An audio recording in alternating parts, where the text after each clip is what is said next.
Hello everybody, welcome back to my channel.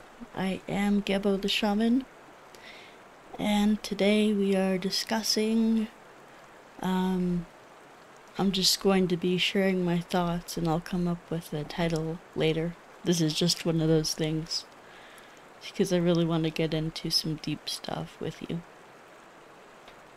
Alright, so, first of all, this is kind of talking about human life and human experience and just the importance of spiritual awareness, the importance of cleaning out your unconscious mind, and I have some tools and some ways of doing that. So yeah, this is gonna be kind of a serious discussion, but I try to keep things light. So let's begin. So we're born as humans, right? We're born into this human existence, and as children, we absorb all kinds of information, all kinds of knowledge, all kinds of, information and stuff. And one of those things is the unconscious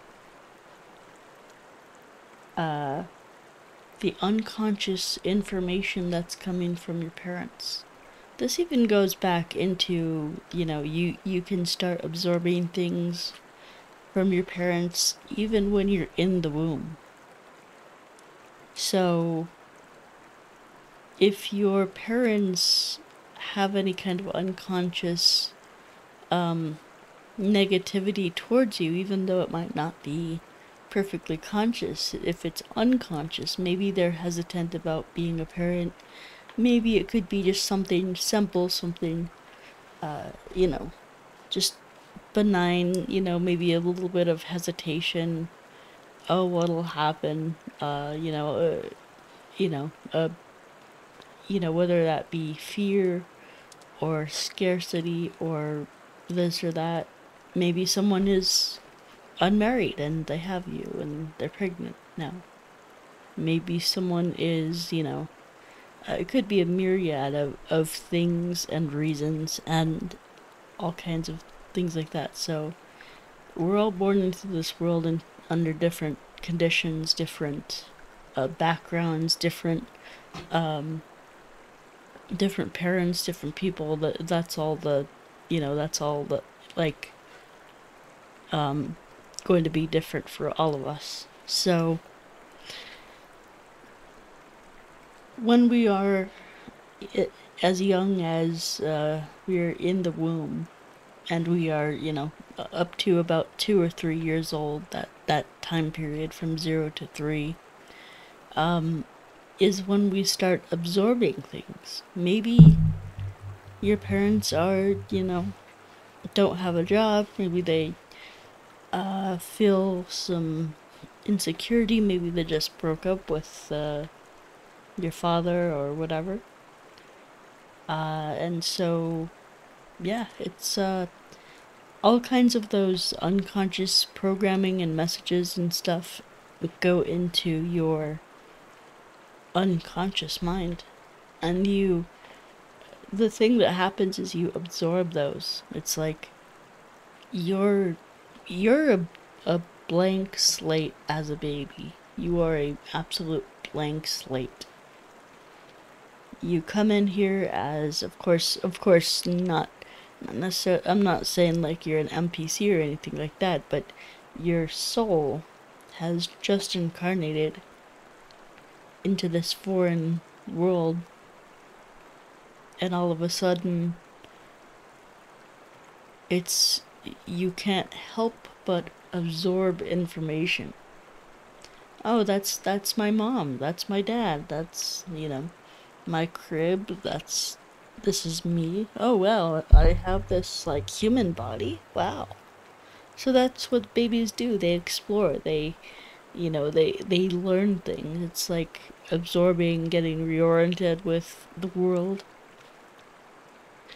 And so of course you have this soul within you that says, "Hey, I want to do this in this lifetime. I want to accomplish that. I want to do this. That's so fun."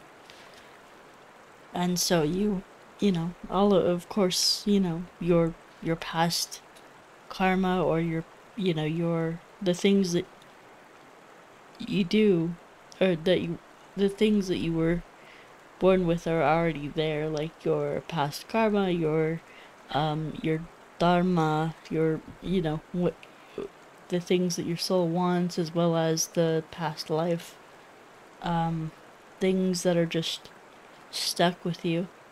And so you came to this life to not only go after that one thing or that maybe that a lot of things that you want to do and experience and stuff, but as well as the fun stuff. You came with some things to resolve within this life, some things to overcome, some things to resolve.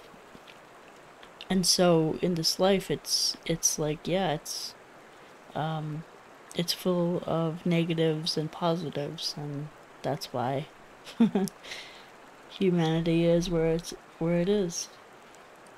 So you came into this life with, your own stuff, and you absorbed knowledge and information and unconscious stuff from from your parents and your family that you're around as a kid. Again, 0 to like 3 years old.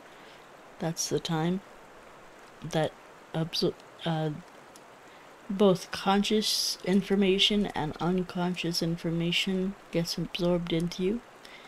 And let's say maybe your mom or your mom and your dad are both programmed with their own stuff, right? So they have their likes, they have their dislikes, they have, the things that upset them.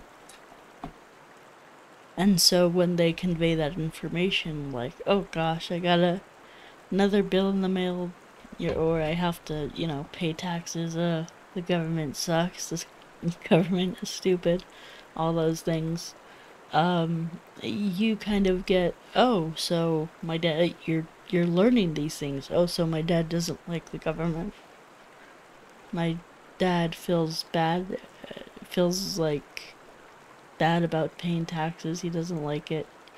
Things like this. And so you, let's say, your dad, like, hates people with money or rich people or whatever because he never had any money, so to speak of. And so what happens when you want to become rich? You're like, yeah, I want, you know, I want to make as much money as I possibly can and be wealthy and, all that stuff. And so you do. You become rich. But then what happens is, oh, you feel bad about becoming rich because your dad, remember, he had that resentment about rich people. And so, yeah, so all of that to say, like, there's certain things that we are are motivated towards, and there's certain things that we're motivated against doing because of our unconscious programming. And this could have come from anywhere, really. The church, could have come from your family, could have come from relationships or friendships with other people. I know a big thing for me is I internalize a lot of people's opinions. You know, I, that's just what I do. I internalize people's opinions. Maybe that's true for you too. And until I realized, oh yeah, it's not my responsibility what they think about me or about anything else. That's just that's their business kind of thing. Um, so yeah, I so let's see, let's get back on track. So we are born with all these things, we internalize stuff, and so, you know, through this process of life, we'll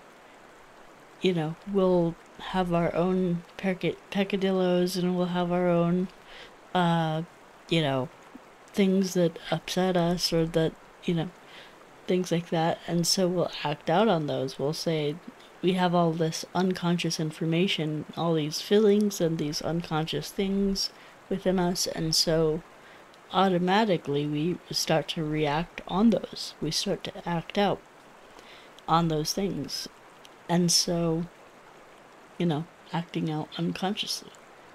Whether it be, I gave you that situation, your dad hates money, so now you don't want to become rich, right? You feel like you're guilty for having money. You feel guilty for, for any kind of success, any kind of achievement or whatnot. And so this creates like a self-defeating mechanism within you, that it's like, you know, it's like you want to achieve those things, and yet your body and your mind is fighting against you. So it's like this self-defeating, self-sabotage stuff. And different people have it in different ways. So let's actually talk about the people who have a little bit less of it. So a lot of people have very imperfect parents, right? And so even though we all have different styles of what we call trauma. So for example, one person's trauma could include being abused, being assaulted by their parents, maybe on a daily basis. Whenever dad drinks, he beats me up. Okay? So, on another level, maybe a kid grew up with all the resources, and their parents never hit them or did anything abusive to them, but maybe their parents couldn't love them the way that they needed. Like, they couldn't show or demonstrate love. And so this kid grows up with that kind of trauma. Like, maybe they can't show love in their relationships, or it's just very strained. Or even just emotional support. Lack of emotional support growing up might have contributed to, someone stuffing down their emotions. Even later in life, and things like this. So it's all just different ways, variants of one need or another not being met. And even to the point where you're shamed, or you're guilted for doing what's best for you, or meeting your needs. So it's, all this stuff can manifest in different ways. So then we get older and we get set in our ways. Right? We get older, we get crankier, we get, all this stuff, and then all of these emotions, all of these things are just stuffed down within us because of all these traumas and these upset, things, and our other people not meeting our needs or whatever. Just our little traumas from from just being a human. And so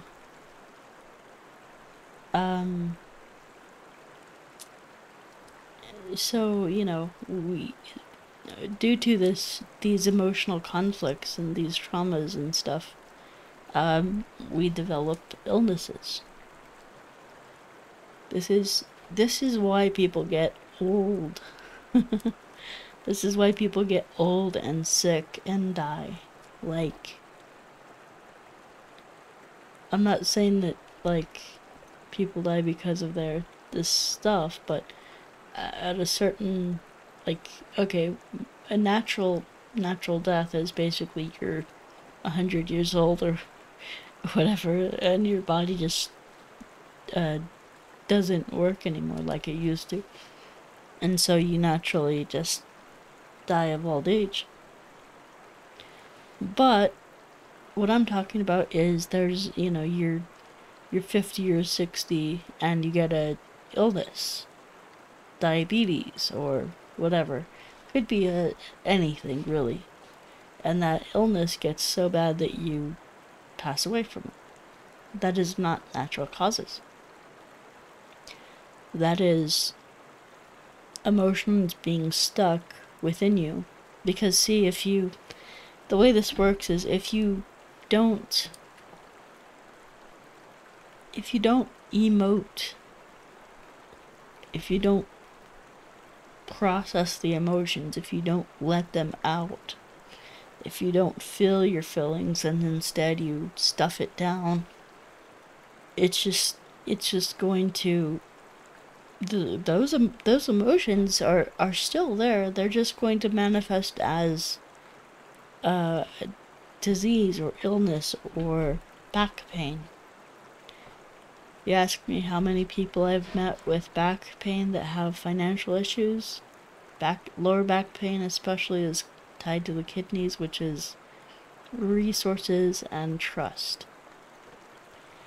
So there's a whole bunch of, if you even study traditional Chinese medicine, I mean, it maps out a whole roadmap for what you're going through, and there's even a Chinese medicine practitioner.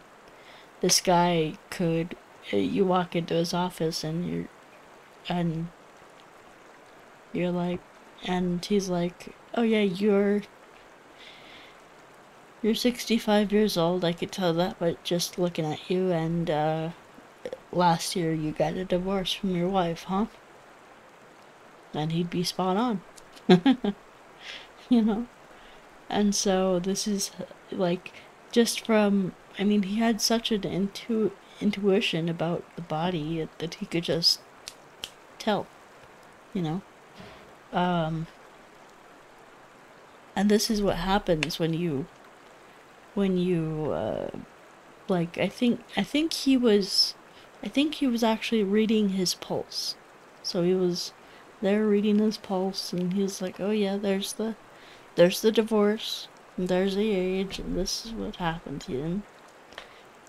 And you can just tell that from a pulse. How is that? Because the emotions that you hold are and that you push down, they have to manifest somehow.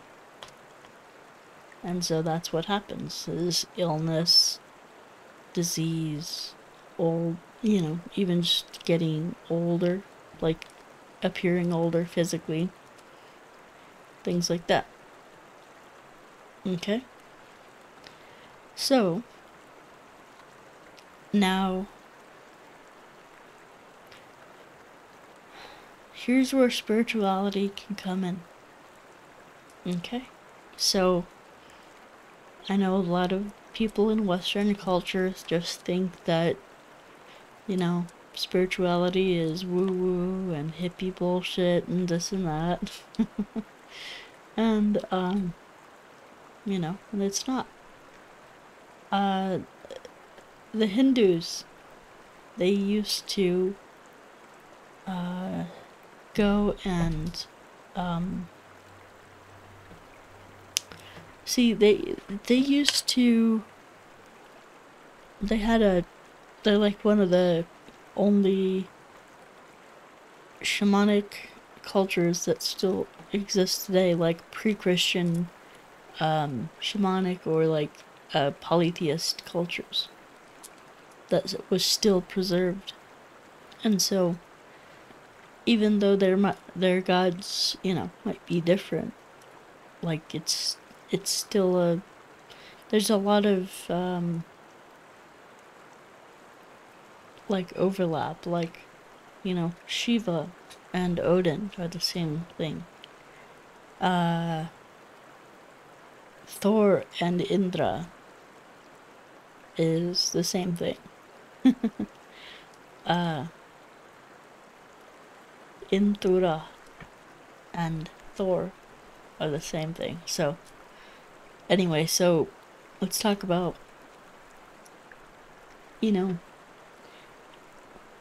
so originally, back in prehistory, they used to make a brew called soma. And it was, marijuana. It was it was a mix of, like, a concoction of drugs. It was just a concoction of drugs. And they would brew it, and they would mix it, and people would drink it, and they'd have these trips, these hallucinations, and then, they're like, it got to, so they would actually trip, and then they would write the Vedas. They would write the different Hindu scriptures, texts, and they would actually, see, this is actually what the difference is between just having a trip, like, tripping your balls off, or whatever, on DMT or whatever, this or that, whatever drugs the kids are using today. And, this is the difference between that, like, recreational use, and actually, like, a spiritual use. So, because the, let me move my thing over here. There we go. So, because the Hindus actually did it for spiritual use, they actually got information out of it. So they would write big books out of the knowledge that they were getting, the knowledge that they were receiving from spiritual beings, or from deities, from gods, from whatever they interacted with at the time. And so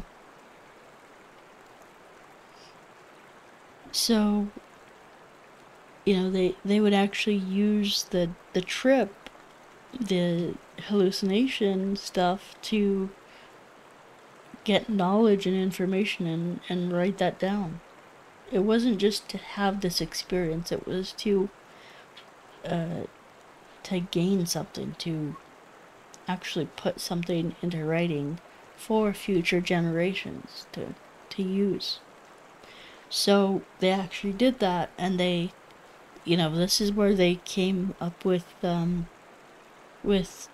Kriya Yoga, with different types and forms of yoga, of tantra, different meditations, different mantras, different forms of meditation and yoga.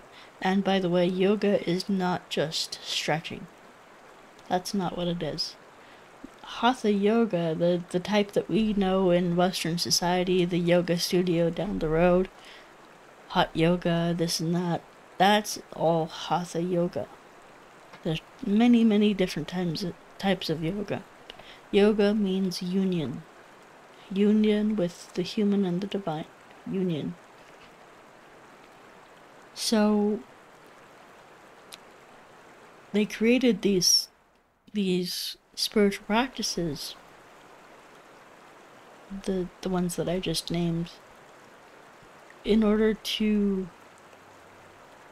again, union, help the human rise to the level of the divine. That way they can be free of their built up karma, their built up negativity, their built-up unconscious attitudes, beliefs, assumptions, and actually what the divine does, the higher self, the third eye, the crown chakra, that actually has a direct connection to the unconscious. The unconscious is in the navel, and it like creates reality. The dwarves, in Norse mythology we have Odin, Vili, and Ve. Odin in the higher center, Vili, which is the navel center, and then Ve in the heart center.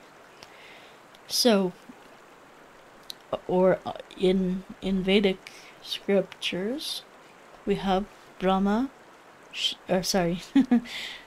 Shiva, Brahma, and Vishnu. Okay? In fact, I got a little golden medallion of Vishnu here. Because I am that.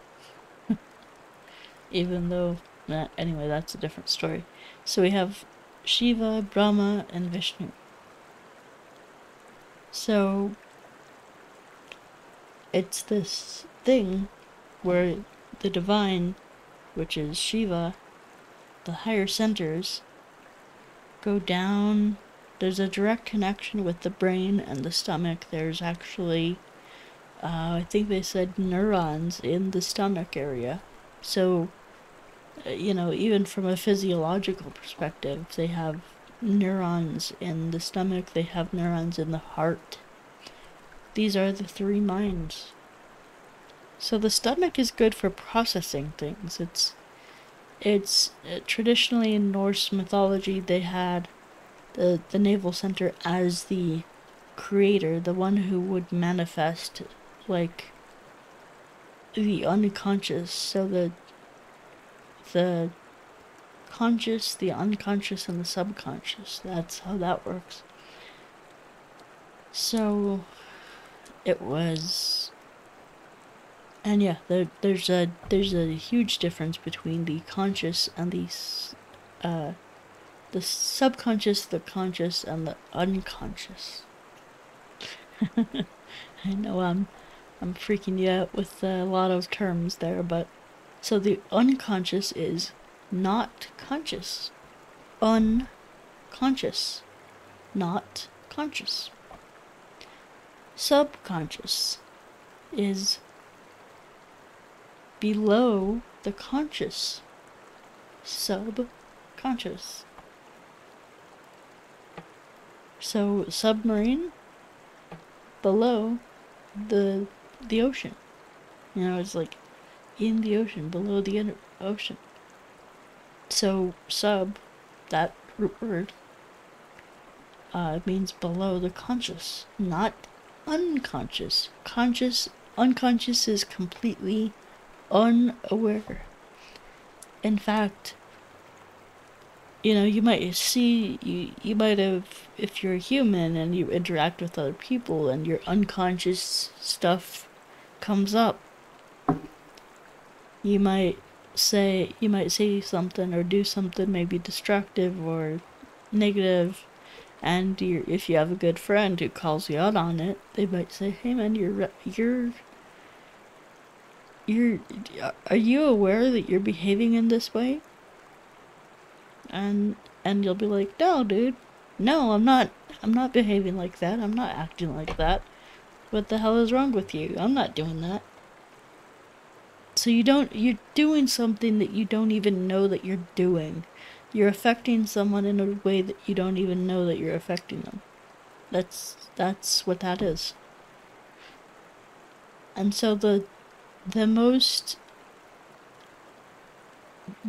honest answer that you can give in that scenario is, if I'm doing this behavior, if I'm acting in this way, I'm not aware of it, so it might be unconscious behavior. So, it's like saying something offensive without even knowing it's offensive to the other person. It's just like, and Heck, I've done that before. And so you don't even know that it's offensive, so you're unconscious about that. So that's what that is, guys. So, so the higher self, the reason for spirituality, especially in Hinduism and other spiritual things that are specifically pre-Christian, is all of their knowledge, all of their, stuff is geared in order to get rid of all the unconscious garbage that you have in you, all that programming that is not serving you, not helping you, that serves to just weigh you down. It's like cleansing the unconscious, and it is filling the unconscious with positive things. So the higher centers have a direct connection down to the unconscious, the lower center. And then in turn, here's the thing, when the unconscious mind is in a good way, when everything is conscious, it actually serves to, when the unconscious becomes conscious, it now serves to manifest everything around you in a positive way, serving your soul. So when the unconscious is full of negativity and crap, that's when it rebels against you. So if the unconscious is upset and full of negative BS, then it turns on you, it manifests more negativity. And so this is what Qigong is all about. The Qigong courses I have here, that's why it's so important to do those. Because what Qigong does is it cleans out the unconscious. So the navel center is the center of the unconscious. And it is also the center of energy. So there's a Dantian down there. There's a Dantian, it's called the lower Dantian, which Dantian is a fancy word for cauldron or energy center. So you store and hold on to a bunch of energy down there. Your stomach is a big place with a lot of, just look at how big and long your organs are. I mean, it's, if you were to take that and put it on a football field, it'd be so huge. So this is where the unconscious comes into play. This is why Qi actually reprograms the unconscious. It fills it with positive life force energy, and then the unconscious, the dwarves, the unconscious navel center, it basically, it like purges itself whenever something positive like Qi comes in, something negative has to come out. And so that manifests as things just coming out of you. Like, you might have some negativity come out when you're doing Qigong. That's because it's cleaning out the unconscious. It's just purging it. And so, that's why it's so important to do that, guys. And I know a lot of people don't want to. A lot of people just like watching the videos and all that, and that's fine. It's just, you're not going to grow with that. It's just mental stuff. So as much as I love talking to you guys and preaching and delivering my messages to you, it's really to motivate you guys to do this stuff. You see I'm doing yoga there, doing qigong there. So go do these things, guys. Go learn from me. And this stuff will change your life. You can go to gibbotheshaman.com. Check it out. Alright, so continuing. So we have multiple forms of spiritual practices. So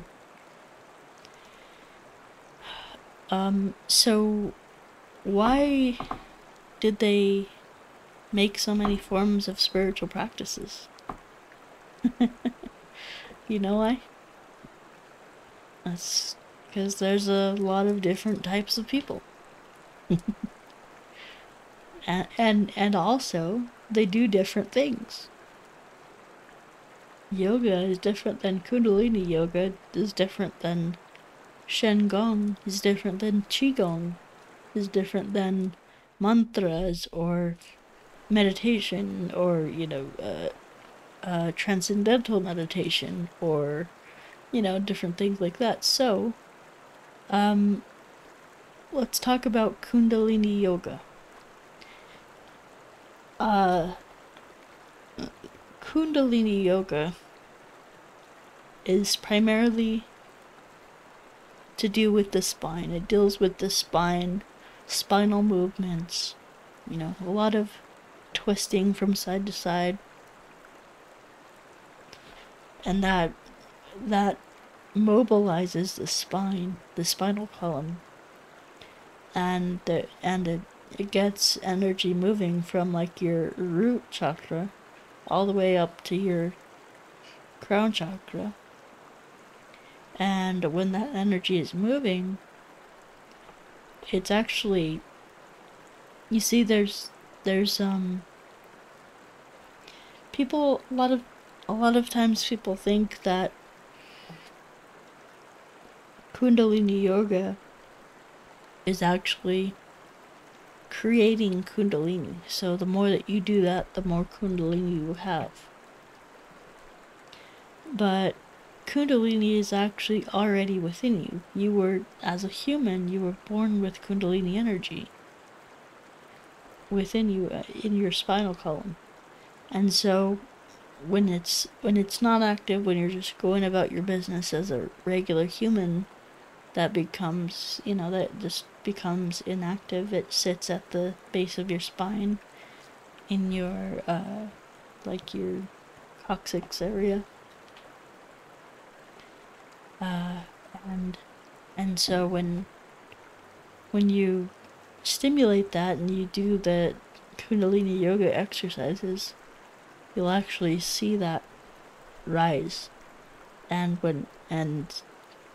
the spine is actually, a lot of times if you look at Hindu scriptures or Norse mythology stuff, you'll see the spine compared to like this, to the spear. And you have, of course you have the pole of the spear, and then you have the tip of the spear, right? So the tip of the spear, even though it's pointed upwards, that's actually the, what is it? I think it's the root of the spine. So it's the coccyx area. So it's, the coccyx area, if you look at like the a chart of what the spine looks like, it looks like this. It forms a tip, and that goes out like this. And then your hip bones are up here, and then it goes up.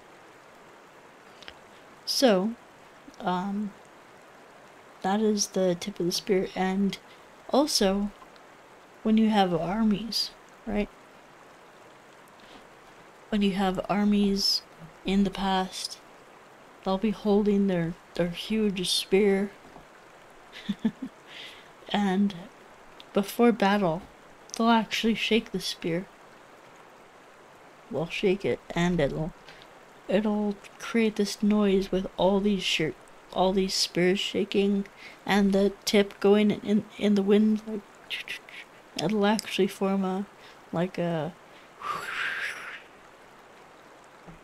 this like wind noise, and it'll actually it's like when you hear that, when the enemy hears that, that's meant to intimidate them because they know those spear points are going in them. So all right, so yeah, let's see here. So Kundalini, a lot of people think that, like, if you go on YouTube and you type in the search bar Kundalini, hit enter, the first video that pops up will say Kundalini is the life force energy, is the universal life force energy of the universe. And I don't know where they got that from, but it's wrong. Kundalini is only found in humans. It is not found in any other animal. It is only in humans. Meaning, your cat doesn't have it, your dog doesn't have it, your, elephants don't have it, all that. Kundalini is not the universal life force energy. Chi is the universal life force energy. Remember what we talked about before was Chi? So doing Qigong, doing stuff like this, that's a wood element posture right there. Doing stuff like this over here actually helps you to, gain Qi in your body. Fill your body up with Qi. And Qi is very healing, actually, too. And once you start to do those practices over there, yeah, you're going to feel it. So, Kundalini energy, Kundalini is actually,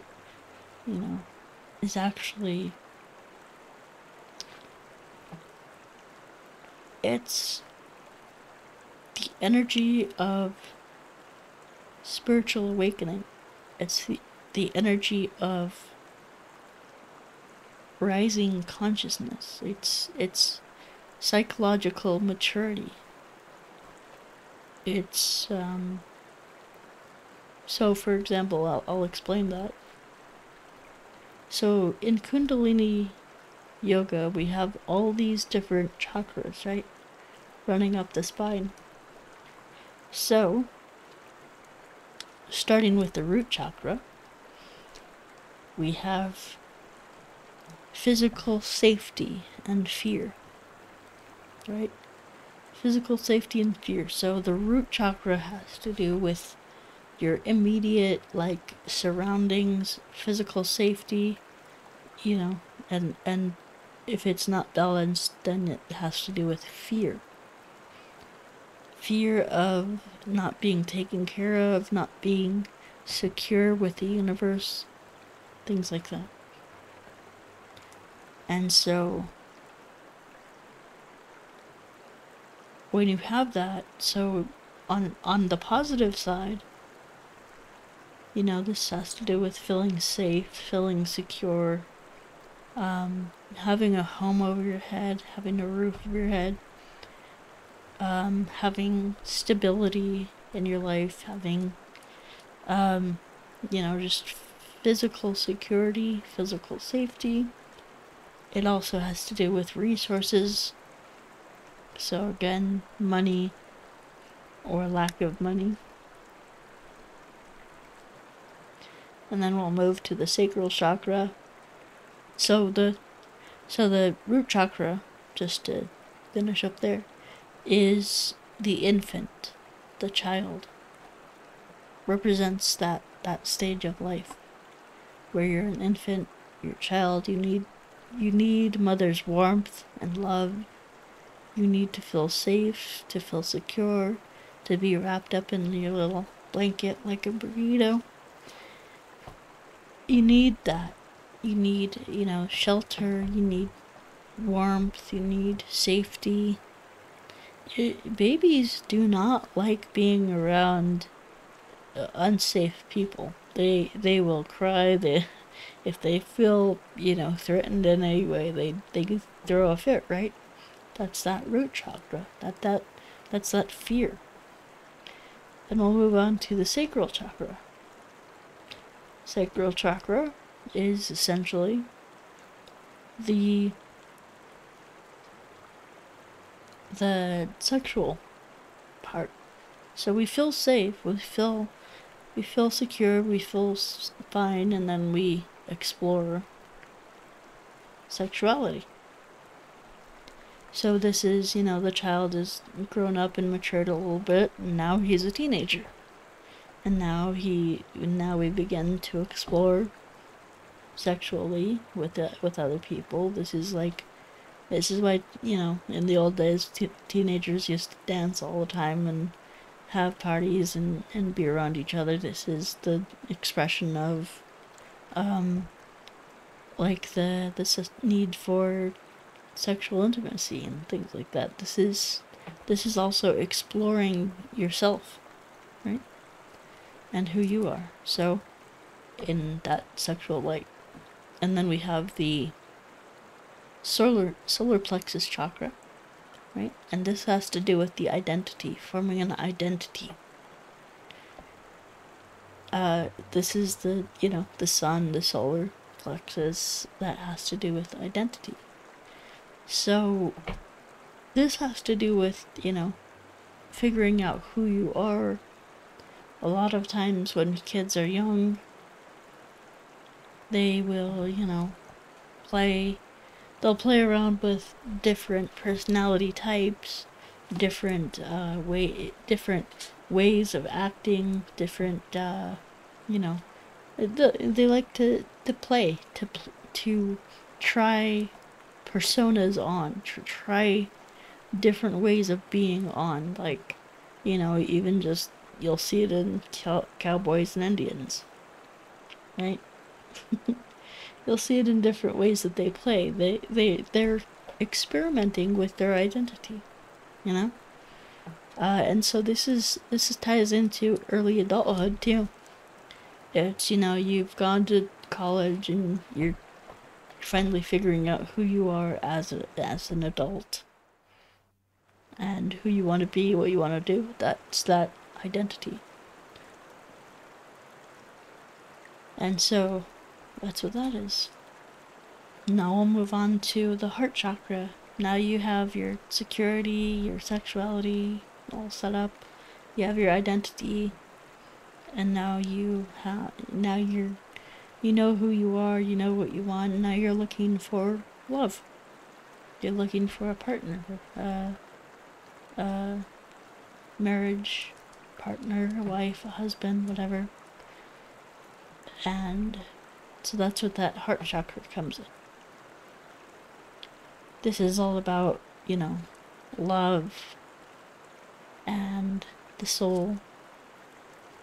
In fact, there's, I believe, from my understanding, there's two halves to the soul. So this is Shiva and Shakti, this is the masculine and feminine, the yin-yang. So we have the soul, which is masculine. Even ladies, even your soul is masculine. And then what we have around it, wrapping around it, is the feminine. So what does, not to get graphic, but the male, the soul, is hard, stiff, upright.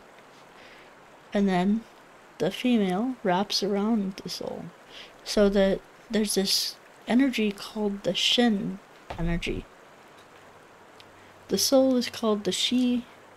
The Shin is the feminine that wraps around the soul. This is what we call in TCM the pericardium meridian, the sheath around the soul. And this is actually where the soul, like the soul is, masculine as I said, but this is the power. This is the power that protects the soul from the earth. So, in fact, Iron Man, if you know the backstory of Iron Man, this is perfect. So he has, his heart, right? He gets blasted by shrapnel. Shrapnel goes, for some reason, it goes into, even beyond his ribs, into his heart area. It's stabbing into the pericardium, right? Stabbing into the heart.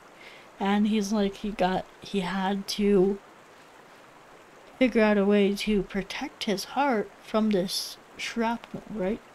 And so he has this thing, this like magnetic thing that surrounds his heart and protects it, pulls all the metal shrapnel, all the metal stuff out away from his heart so that it can protect his heart from being influenced by the shrapnel or being messed up by the shrapnel. And so that is exactly what the Shin does. That's what the pericardium energy does. They call it the Shin Bao. That's the feminine energy that protects the soul, protects the heart, and it wraps around in it. It literally can get stabbed, it can get beat up. The feminine energy will hold on to the masculine and surround it and protect it. And here it is getting beat up by the world, by our, people betraying us, by, things that go on in the world that, physical violence, this and that, certain traumas, certain disappointments, certain rejection, hatred, all kinds of things. And here's it's actually beautiful, the feminine surrounding and protecting the masculine soul, the soul from that. And so over time what can happen is this feminine energy gets so beaten up that she's like, she's almost done. She this is what this is why, like, people die when the Shin is no longer there. Then we have it's you can no longer live with that. It's very traumatizing and very harsh for the soul. So yeah, so that's why Shingon or Qigong is so important. And if you want to learn that, then you go here, patreon.com/Gebo the Shaman, and you learn those lessons. Those lessons actually connect to certain meridian points that actually trigger that Shen to actually grow in power, so it's becomes so powerful. And you go from Qi to Shi to Yi. So Qi is the universal life force energy. that then, once we're filled with chi, it then transforms into she, which is the feminine energy that surrounds the masculine. That becomes empowered. That becomes so empowered that it now transforms into yi. Yi is the energy of the third eye, the energy of projecting your reality, the energy of, just like you have a thought, an intention that you want to accomplish or see in your reality, and it projects it out from your third eye. And so this is why cleaning out that unconscious is the first step to becoming a perfected immortal. And so this is again a lifelong process that it takes a while, but this is why we call the Maoshan Shen Gong the left-hand path. It's because it goes directly to the heart center. It expands it, and then it allows you to project your reality out from that. So, yeah, guys. This is the truth as I know it.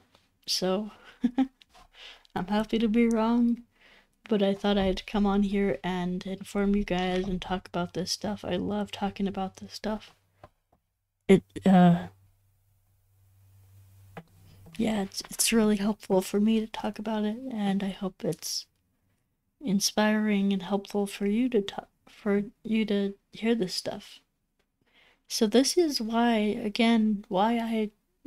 continuously harp on you guys to please join the Qigong courses. I have a monthly option where you can pay $55 a month. That's it. You can get both of these courses. You can get everything that I have to teach. There's a lot on there, including meditations and stuff. Patreon.com/Gebo the Shaman. And then I have my GeboTheShaman.com, which you can get services from me if you want to work with me personally. If you want to become my apprentice, if you want me to coach you, mentor you, counsel you. I do a lot of counseling. I do a lot of mentoring and teaching spiritually, like one-on-one stuff. And so if you want that, then please go to GeboTheShaman.com. You can, or actually, it's on Patreon.com/GeboTheShaman as well.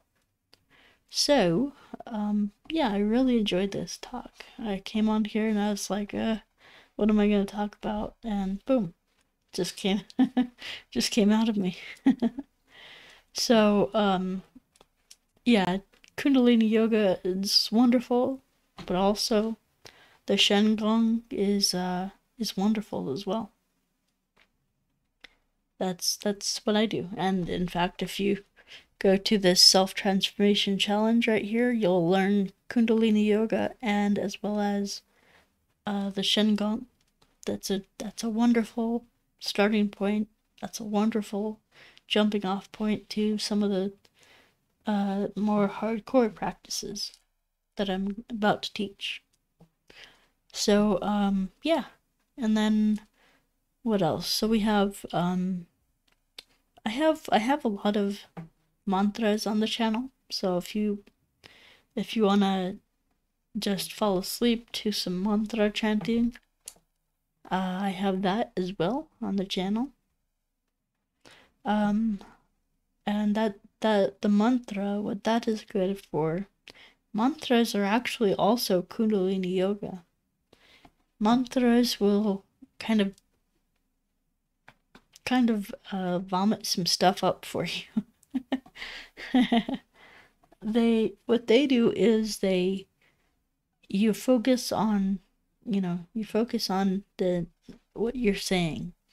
So, for example, Om Soham, that's I am Shiva.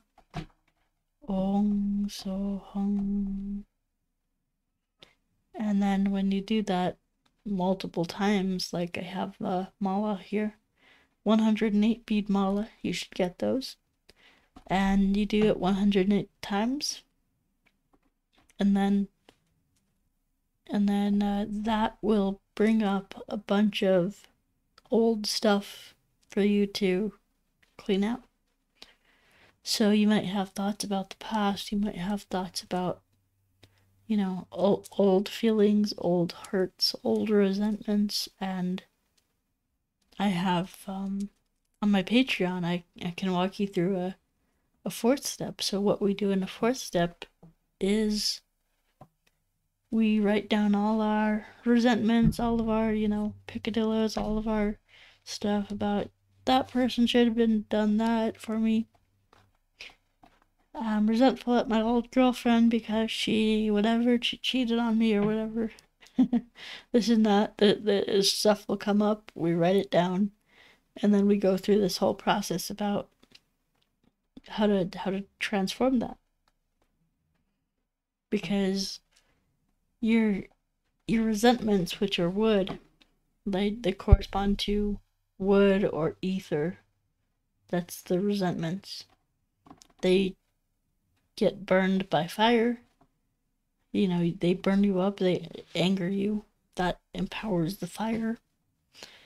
The fire gets put out by the earth, by sadness.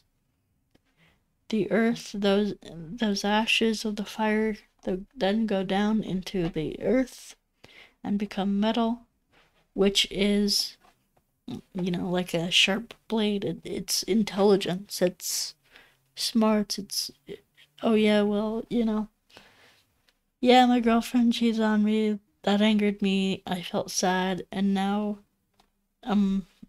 I can say that, like, okay, and I'm just giving you a fake scenario. So the metal element is like, okay, I've gone through anger, gone through sadness, and now I can, gain a lesson out of it. So what did I learn from that? Okay, even though she did that to me, that doesn't mean that all women are bad. That means that I,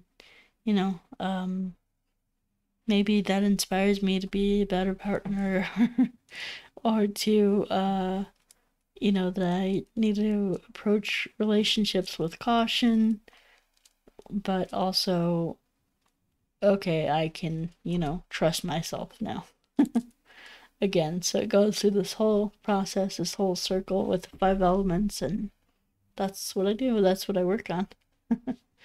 Every day I do a 4th step, or whatever things come up in meditation or whatnot. So, yeah, that's what meditation is there for, to bring up things, to cause things to come up. That way they can be released, not that way you don't just shove them down again. Release them. Feel the feelings that come up. Okay? That's what meditation is for. Alright, guys. So, again, GeboTheShaman.com, Patreon.com/GeboTheShaman. Alright? And yeah, I love you guys. And let me know what you want me to talk about next, or if you have any questions, any kind of whatever it is for you. All right. Questions, comments, whatever. All right, guys. I love you. Peace. Take care. All right. See ya. And please do some kind of a spiritual practice. All right. Bye.